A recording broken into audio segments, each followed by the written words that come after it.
Alrighty, so this is going to be a reading for my Cancers. Thank you so much for joining me. This is going to be a look at how the solar eclipse in Sagittarius is going to affect you guys. I'm going to pull some cards and kind of do a spread and see exactly what that energy looks like for you guys.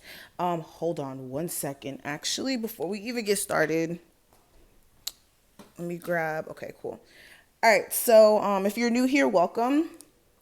Make sure you hit that subscribe button, hit that notification bell, all that stuff. If you want to see my readings in the future. Also, if you would like a personal, check out the description box and let's get into it. So Cancers, how is the solar eclipse in Sagittarius going to affect them?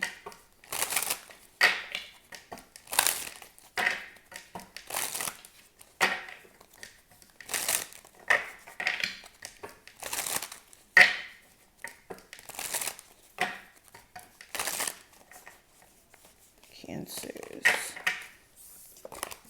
How's the solar eclipse in Sagittarius going to affect my Cancers? Okay. All right, so let's get into it. So the first card is going to represent what bad habits you're going to have to kick during this time frame. We do have the Death card in reverse. The second card is going to be what positive steps you can take during this time frame. We have the Lovers in reverse. The next card is going to represent where you can bring some more adventure into your life. We do have the Judgment card. The fourth card is going to represent what you need to shake up in your life or in your experience here on Earth, okay? Fifth card is going to be messages from your spirit guides. We have the King of Pentacles. And the last card is going to be the outcome of this solar eclipse in Sagittarius for my Cancers. So the card we have the Hermit.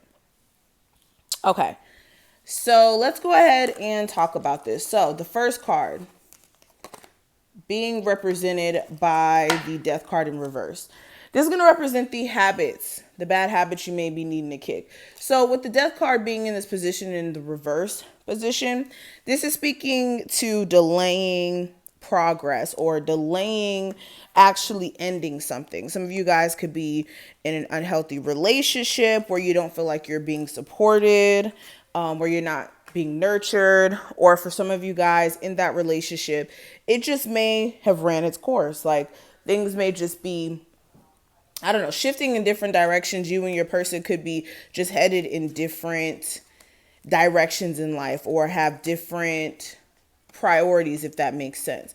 But with the Death card in reverse, this is making sure you guys are, like I said, not delaying the process of ending something. This could also be not just a relationship. This can be you staying at a job way too long, knowing that staying there is like almost you settling.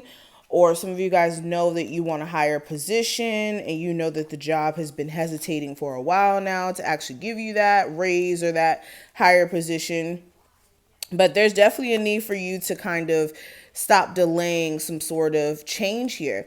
Even if this is like moving or finally getting out of, your parents' house or having a roommate, whatever it may be. This is talking about, again, shifting energy and allowing things to change and not being scared of change as well. Okay. Now, the second card, this is going to represent what positive steps you can take during this time frame. So with the Lovers card, this is taking more of an analysis or a look at your relationships with others. Also how those relationships mirror you as a person. But for some of you guys, it may be time to finally leave that toxic marriage. I'm telling you, this reading is like reeking that energy of somebody either being in a very toxic marriage, relationship, and staying out of comfort or out of circumstances and not really planning for the long term in terms of getting out of the circumstance that you're in. But beyond this, yeah, and then this is also looking at the choices that you're making and whether or not they're supporting you as well and not just others around you.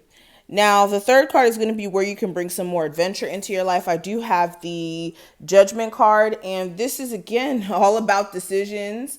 This is also about relationships with people and whether or not you are going to call it quits or if you're going to be done completely. So for some of you guys, you constantly going back into a toxic relationship is keeping you from having adventure in your love life.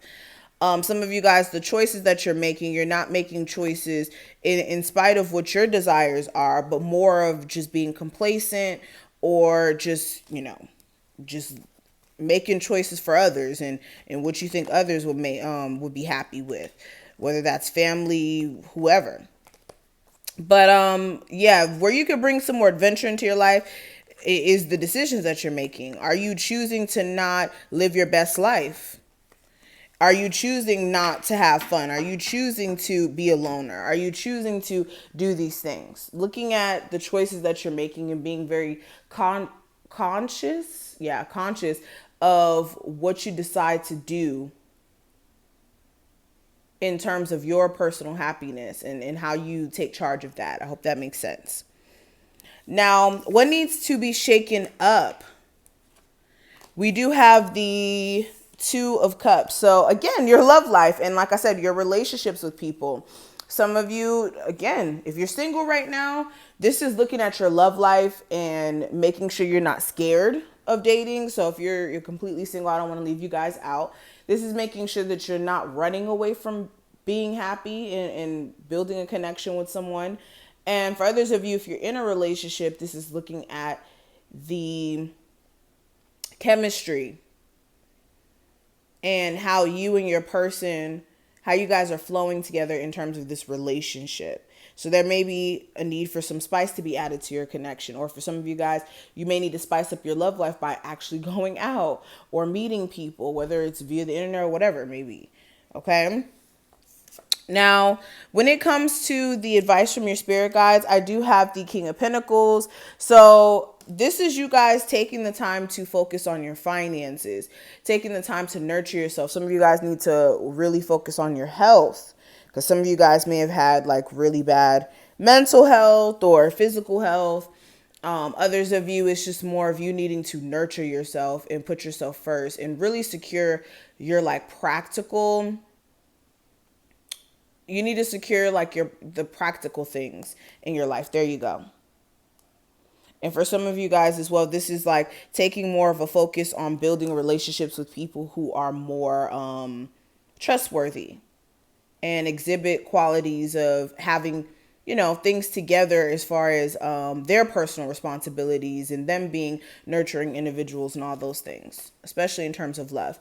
But the outcome of this solar eclipse in Sagittarius for you guys, we do have the Hermit card. So this solar eclipse in Sagittarius is going to bring a lot of introspection. It's going to force you guys to really look at things that you haven't really dealt with under the surface. It's like kind of going into the attic. Everybody has, or not everybody has an attic. I live in Florida. We don't have those. Okay. Or at least where I live.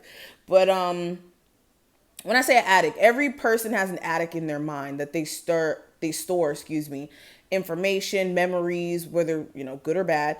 And with this is like you guys going within and going into the attic and dealing with those emotional traumas, things that you've never really addressed. So it's going to bring a lot of things from under the surface to the top of the surface to be dealt with. And this is going to bring you guys a lot of introspection and a lot of clarity through those moments of having peace of mind. Okay. And if you guys have been single, definitely there's going to be more introspection for you guys as well, especially. But this is what I see. Thank you so much, Cancers, for watching this. I hope you enjoyed. If you did, thumbs this video up, subscribe, check out the description if you want a reading. And yes, I will see you in the next one. Bye.